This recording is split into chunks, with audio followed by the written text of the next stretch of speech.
Never leave a job half done. Here's part 2 of the Vintage Internet video as promised. Previously on Vintage Internet, we were discussing how anime was uploaded on YouTube in different parts per episode because there was a 10-minute limit and how fans got around YouTube's copyright trickery. Then there were AMVs, as in anime motion videos of your favorite songs. These were simply cool edits set to those songs. They all disappeared as YouTube went the commercialization route. We did not have social media being infectiously widespread as it is today. Facebook, LinkedIn, and MySpace were there, contrary to popular belief. But more popular was this social media platform called Orkut, which was really popular in my home country. Instead of social media, we usually had message boards dedicated to certain topics like a certain kind of car or a fandom. A lot of time was spent on Cerebi.net's Pokemon forum and raging against its laggy servers alongside its power-tripping mods. Yes, power-tripping mods were definitely a thing well before Reddit ruined everything for everyone and became that website where its general public could present you the most decent opinion in the worst way possible, making you loathe in the process. The time of this vintage internet, we hid behind custom profile pictures and usernames.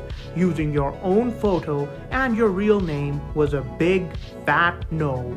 It is something that made me visibly uneasy when I was first setting up my social media account. As soon as we dropped the fake pictures and the fake usernames, we got personal. All thanks to Facebook. And when we did get personal with others on the internet, we lost our anonymity, the greatest asset offered by the World Wide Web.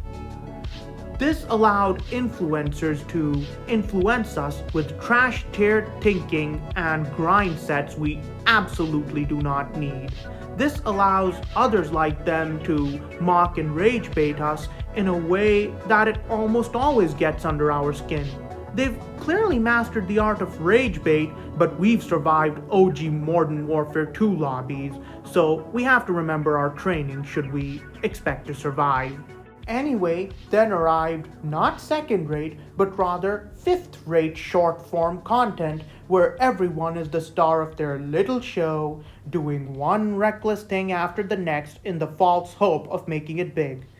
This is largely because now they're on a personal level.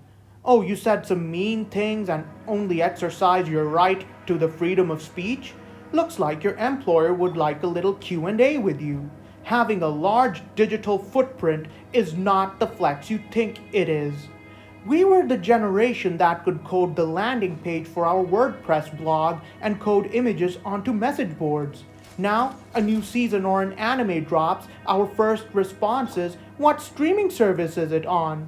Just how did we flop this hard? Our attention spans and our level of knowledge is at an all-time low. I genuinely feel for Gen Zs and Gen Alphas and the generations that will succeed them. A finding which I hope is just false sensationalism, it revealed that many students struggle to read off an analog clock. So if y'all can't tell what time it is, I'd say it's that bad. Anyway, let's not get too off topic. Another thing was that the vintage internet was not always digital. It was physical. So you had CD-ROMs with their cool boxes to just simply download things from them. And when you paid for something, you owned it for life. Subscriptions were usually a thing restricted to magazines or, maybe a medicine. Like I said earlier, your software came in a cool box with a CD-ROM. And it had a code for verification purposes, which was basically called a key. Now, your software is not only always online, it demands that you pay every month and burn a hole in your pocket. Rent, and rent some more. Because let me cycle through my notes. Oh yes, it is good for the environment.